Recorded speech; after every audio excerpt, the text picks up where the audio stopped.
ಇವತ್ತು ಏನು ಮತಗಳ್ಳತನ ಇದೆ, ಭಾರತೀಯ ಜನತಾ ಪಕ್ಷದವರು ಎಲ್ಲ ರಾಜ್ಯಗಳಲ್ಲೂ ಈ ರೀತಿಯಾಗಿ ಮತ ಕಸಿಯುವಂಥ, ಹಕ್ಕನ್ನು ಕಸಿಯುವಂಥ ಪ್ರಯತ್ನಗಳು ನಡೀತಾ ಇದೆ.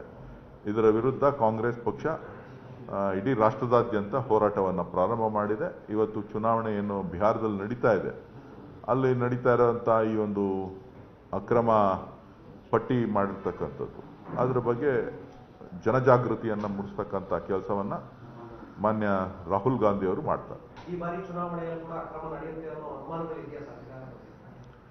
ಖಂಡಿತ ಇದು ಭಾರತೀಯ ಜನತಾ ಪಕ್ಷದವರು ಎಲ್ಲ ಚುನಾವಣೆಗಳಲ್ಲೂ ಕೂಡ ಇದನ್ನೇ ಪರಿಪಾಠ ಮಾಡಿಕೊಂಡಿದ್ದಾರೆ. ಆದರೆ ಜನಕ್ಕೆ ಮಾಹಿತಿ ಕೊಡಬೇಕಾಗಿರ್ತಕ್ಕಂಥದ್ದು, ವಿಚಾರಗಳನ್ನು ತಮ್ಮ ಮುಂದೆ ಇಡಬೇಕಾಗಿರ್ತಕ್ಕಂಥದ್ದು ನಮ್ಮ ಕರ್ತವ್ಯ. ದಾಖಲೆಗಳನ್ನ ಪದೇ ಪದೇ ರಿಲೀಸ್ ಮಾಡ್ತಾ ಇದ್ದಾರೆ, ಅಭಿಯಾನ ಕೂಡ ನಡೀತಾನೆ ಇದೆ ಇವತ್ತವರೆಗೆ. ಆದರೆ ನ್ಯಾಯಾಲಯಕ್ಕೆ ಯಾಕೆ ಅದನ್ನ ಸಬ್ಮಿಟ್ ಮಾಡಿ ಅಲ್ಲಿ ಹೋಗ್ತಾ ಇಲ್ಲ ಸರ್? ನ್ಯಾಯಾಲಯಕ್ಕೂ ಕೂಡ ಕೇಳ್ತಾ ಇದ್ದೀವಿ. ನ್ಯಾಯಾಲಯ ಕೂಡ ಕೆಲವು ನಿರ್ಬಂಧಗಳನ್ನು ಹಾಕಿದೆ ಚುನಾವಣಾ ಆಯೋಗಕ್ಕೆ. ಆದರೆ ಚುನಾವಣಾ ಆಯೋಗ ಯಾವ ರೀತಿ ನ್ಯಾಯಾಲಯದ ಆದೇಶವನ್ನು ಪಾಲಿಸ್ತದೆ ಅಂತಕ್ಕಂಥದ್ದು ಕೂಡ ಮುಖ್ಯ. ಈಗ ಬೆಂಗಳೂರು ಸೆಕೆಂಡ್ ಏರ್ಪೋರ್ಟ್ ಬಗ್ಗೆ 3 ಜಾಗಗಳನ್ನು ಐಡೆಂಟಿಫೈ ಮಾಡಲಾಗಿತ್ತು. ಪ್ರಾಧಿಕಾರ ಈಗ ವರದಿ ಕೊಟ್ಟಿದೆ ಸರ್. 3 ಕಡೆಗಳಲ್ಲಿ ಬೆಟ್ಟ ಗುಡ್ಡಗಳು ಇರೋದ್ರಿಂದ ಸಮತಟ್ಟು ಮಾಡೋದಕ್ಕೆ ಹೆಚ್ಚಿನ ಹಣ ಪೋಲಾಗುತ್ತೆ ಅಂತ ಹೇಳಿ. ಅದ್ರ ಬಗ್ಗೆ ಮಾಹಿತಿ ಇಲ್ಲ ನನಗೆ. ಮಾಹಿತಿ ತಿಳ್ಕೊಂಡು ವಿಚಾರವನ್ನು ತಿಳಿಸ್ತೇನೆ. ಸರ್, ಈ ಬೆಳಗಾವಿ ಭಾಗದಲ್ಲಿ ರೈತರು ಸಾಕಷ್ಟು ಹೋರಾಟ ಮಾಡ್ತಾ ಇದ್ದಾರೆ ಸರ್. ಕಬ್ಬಿನ ದರ ನಿಗದಿಗೆ ಸಂಬಂಧವಾಗಿ ಮಹಾರಾಷ್ಟ್ರದಲ್ಲಿ 3,600 ರೂಪಾಯಿ ಇದೆ. ನಮ್ಮ ರಾಜ್ಯದಲ್ಲಿ ಇದು ಕೂಡ 2,800 ರೂಪಾಯಿ, 850 ರೂಪಾಯಿ ಅನ್ಯಾಯ ಆಗ್ತಾ ಇದೆ ಅನ್ನೋ ದೊಡ್ಡ ಮಟ್ಟದ ಹೋರಾಟ ಇದೆ. ಬಿಜೆಪಿಯವರು ಸಪೋರ್ಟ್ ಕೊಡ್ತಾ ಇದ್ದಾರೆ ರೈತರಿಗೆ. ಭಾರತೀಯ ಜನತಾ ಪಕ್ಷದವರು ಅವರ ಅಧಿಕಾರದಲ್ಲಿದ್ದಂಥ ಸಂದರ್ಭದಲ್ಲಿ ಏನು ದರ ನಿಗದಿ ಮಾಡಿದ್ದಾರೆ ಅದಕ್ಕಿಂತ ಹೆಚ್ಚಿನ ದರವನ್ನು ಸರ್ಕಾರ ನಿಗದಿ ಮಾಡ್ತದೆ. ಈಗ ಡಿಸಿಎಂ ಅವರು ಡೆಲ್ಲಿಗೆ ಹೋಗ್ತಾ ಇದ್ದಾರೆ ಮಧ್ಯಾಹ್ನ. ಸಾಕಷ್ಟು ಕುತೂಹಲ ಇದೆ, ದೊಡ್ಡ ಮಟ್ಟದಲ್ಲಿ ಚರ್ಚೆ ಆಗ್ತಾ ಇದೆ ಇವತ್ತು. ಕಾವೇರಿ ಮೇಕೆದಾಟು ವಿಚಾರಕ್ಕೆ ಸಂಬಂಧಪಟ್ಟಂತೆ ನಾಳೆ ನ್ಯಾಯಾಲಯದಲ್ಲಿ ಪ್ರಕರಣ ಬಂದಿದೆ. ಅದಕ್ಕೆ ಸಂಬಂಧಪಟ್ಟಂತೆ ಸ್ಪೆಷಲ್ ಬೆಂಚನ್ನು ಕಾನ್ಸ್ಟಿಟ್ಯೂಟ್ ಮಾಡಿದ್ದಾರೆ ಅಂತ ಕಾಣಿಸ್ತದೆ. ಯಾವುದು ಮುಖ್ಯ ನ್ಯಾಯಮೂರ್ತಿಗಳು ಒಂದು ಸ್ಪೆಷಲ್ ಬೆಂಚನ್ನು ರಚನೆ ಮಾಡಿರೋದ್ರಿಂದ ಸೊ ಅದ್ರ ಬಗ್ಗೆ ನಮ್ಮ ನಿಲುವು ಏನಿರಬೇಕು ಅಂತಕ್ಕಂಥ ವಿಚಾರವಾಗಿ ಎಲ್ಲ ಅಧಿಕಾರಿಗಳು ಮತ್ತು ಅಡ್ವೊಕೇಟ್ಸ್ ಎಲ್ಲರನ್ನೂ ಕೂಡ ಭೇಟಿ ಮಾಡಿ ಇವತ್ತು ಸಂಜೆ ಇವತ್ತು ರಾತ್ರಿ ಸಭೆ ಕರೆದಿದ್ದಾರೆ. ನಾಳೆ ಯಾವ ರೀತಿಯಾಗಿ ನಮ್ಮ ವಿಚಾರಗಳನ್ನು ಪ್ರಸ್ತಾಪ ಮಾಡಬೇಕು ಅನ್ನೋದು. ವರಿಷ್ಠ ಎಲ್ಲೋಯ್ತಾರೆ ಬಿಟ್ರಿ, ದೆಹಲಿಲಿ ಬಿಟ್ಟು ಎಲ್ಲೋಯ್ತಾರಪ್ಪ.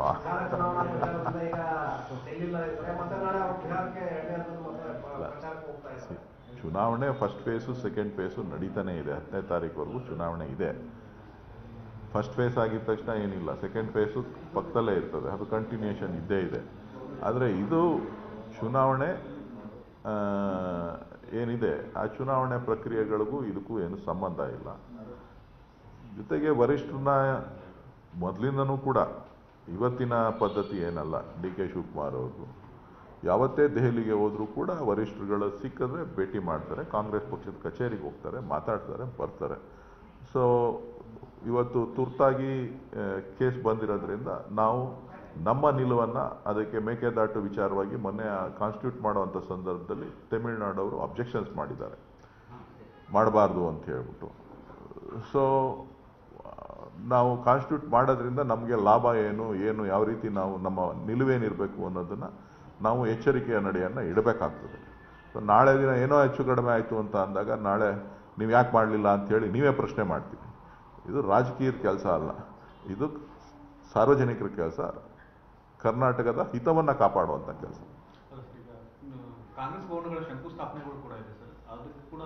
ಇಲ್ಲ, ಆ ವಿಚಾರದ ಬಗ್ಗೆ ನನಗೆ ಮಾಹಿತಿ ಇಲ್ಲ.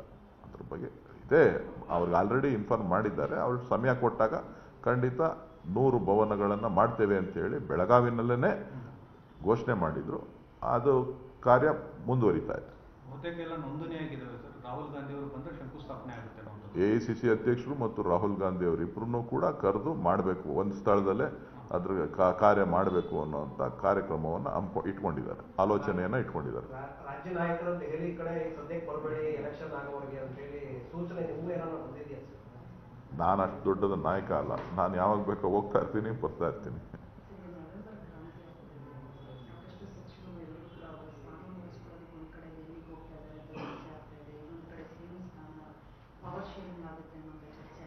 ಇವೆಲ್ಲವೂ ಕೂಡ ಊಹಾಪೋಹ. ಯಾವುದು ಕೂಡ ಯಾವುದೇ ವಿಚಾರದಲ್ಲಿ ಮಾಧ್ಯಮಗಳಲ್ಲಿ ನಡೀತಾ ಇರ್ತಕ್ಕಂಥ ವಿಚಾರಗಳು ಯಾವುದೂ ಕೂಡ ಪಕ್ಷದ ಮುಂದೆ ಇಲ್ಲ. ಯಾವ ವಿಚಾರನೂ ಕೂಡ ಇಲ್ಲ. ಸಿದ್ದರಾಮಯ್ಯನವ್ರು ಎಷ್ಟು ದಿನ ಮುಖ್ಯಮಂತ್ರಿ ಆಗಿರ್ತಾರೋ ಅಷ್ಟು ದಿನನೂ ಅವರೇ ಮುಖ್ಯಮಂತ್ರಿಗಳು. ಮುಂದಕ್ಕೂ ಇರ್ಬೋದು. ಮುಂದಕ್ಕೂ ಅವರೇ ಇರ್ಬೋದು. ಸ್ವಲ್ಪ ತಿನ್ಕೇಳಿಲ್ಲ. ಅವರು ನಮ್ಮ ನಾಯಕರು. ಅವರ ನಾಯಕತ್ವದಲ್ಲಿ ನಾವು ಪಕ್ಷವನ್ನು ಸಂಘಟನೆ ಮಾಡ್ತಾ ಇದ್ದೀವಿ, ಪಕ್ಷವನ್ನು ಕಟ್ತಾ ಇದ್ದೀವಿ. ಮುಂದಕ್ಕೂ ಕೂಡ ಅವರ ನೇತೃತ್ವದಲ್ಲೇ ಎಲ್ಲ ಚುನಾವಣೆಗಳು ನಡೀತದೆ. ಅವ್ರಿಗೆ ನಿನ್ನ ವಯಸ್ಸಾಗಿಲ್ಲ. ಆ ವಿಚಾರಗಳಲ್ಲಿ ಪ್ರಸ್ತಾಪ ಇಲ್ಲ. ಈಗ ನಾಯಕತ್ವ ಗಟ್ಟಿಯಾಗಿದೆ. ಅದು ಎಲ್ಲ ನಾಯಕರು ಸೇರಿ ಕಾಂಗ್ರೆಸ್ ಪಕ್ಷ. ಒಬ್ಬರಲ್ಲ, ಸಿದ್ದರಾಮಯ್ಯನವರಲ್ಲ, ಡಿ ಕೆ ಶಿವಕುಮಾರ್ ಅಲ್ಲ, ಎಲ್ಲರೂ ಕೂಡ ಎಂ ಬಿ ಪಾಟೀಲ್ ಅವರು ಇರ್ಬೋದು, ಪರಮೇಶ್ವರ್ ಅವರು ಇರ್ಬೋದು, ಜಾರಕಿಹೊಳಿ ಅವರು ಇರ್ಬೋದು, ಮಾದೇವಪ್ಪನವರು ಇರ್ಬೋದು, ಎಲ್ಲ ಸಮುದಾಯವ್ರನ್ನೂ ಸೇರಿ ನಾವು ಪಕ್ಷವನ್ನು ಕಟ್ಕೊಂಡು ಬಂದಿದ್ದೇವೆ.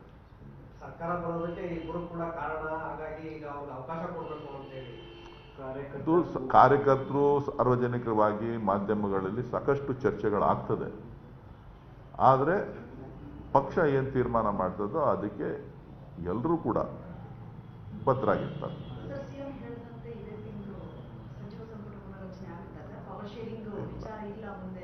ಅದು ಮುಖ್ಯಮಂತ್ರಿಗಳ ವಿವೇಚನೆ ಮತ್ತು ಹೈಕಮಾಂಡ್ ಬಿಟ್ಟಂತ ವಿಚಾರ.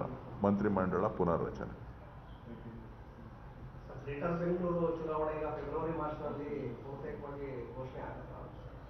ಅದಕ್ಕೆ ಬೇಕಾದಂತ ಎಲ್ಲ ಸಿದ್ಧತೆಗಳನ್ನು ಮಾಡಿಕೊಂಡಿದ್ದಾರೆ. ಪಕ್ಷ ಕೂಡ ನಮ್ಗೆಲ್ಲರಿಗೂ ಕೂಡ ಸೂಚನೆಯನ್ನು ಕೊಟ್ಟಿದೆ. ಬೂತ್ ಮಟ್ಟದಲ್ಲಿ ಏನೇನು ಕೆಲಸ ಕಾರ್ಯಗಳಾಗಬೇಕು. ಫೆಬ್ರವರಿ ಚುನಾವಣೆ ಕಡ್ಡಾಯವಾಗಿ ಬರುತ್ತೆ. ಯಾಕಂತಂದ್ರೆ ಈಗಾಗಲೇ ಸುಪ್ರೀಂ ಕೋರ್ಟ್ ಕಳೆದ ವಾರನೂ ಕೂಡ 15 ದಿನ ಕಾಲಾವಕಾಶವನ್ನು ಫೈನಲ್ ನೋಟಿಫಿಕೇಶನ್ ಮಾಡಲಿಕ್ಕೆ 15 ದಿನ ಕಾಲಾವಕಾಶನ ವಿಸ್ತರಣೆ ಮಾಡಿಕೊಟ್ಟಿದ್ದಾರೆ. ಸೊ ರಿಸರ್ವೇಷನ್ಸ್ ಆಗಬೇಕು. ಇವೆಲ್ಲನೂ ಕೂಡ ಒಂದೊಂದು ಹಂತ ಹಂತವಾಗಿ ಮಾಡಲಿಕ್ಕೆ ನಮ್ಮ ಸರ್ಕಾರ, ಮಾನ್ಯ ಮುಖ್ಯಮಂತ್ರಿಗಳು ಮತ್ತು ಉಪಮುಖ್ಯಮಂತ್ರಿಗಳು ಬದ್ಧರಾಗಿದ್ದಾರೆ. ಇಲ್ಲ, ಮುಂದೂಡಿಕೆ ಮಾಡ್ಕೊಂಡೋಯ್ತು ಅಂದ್ರೆ ಸುಪ್ರೀಂ ಕೋರ್ಟ್ ಹತ್ರ ಚೀಮಾರಿ ಹಾಕ್ಸ್ಕೋಬೇಕಾಗತ್ತೆ. ಅದೇ ಈಗ ರಿಸರ್ವೇಷನ್ಸ್ ನಡೀತಾ ಇದೆಯಲ್ಲ, ಈ ರಿಸರ್ವೇಷನ್ಸ್ದು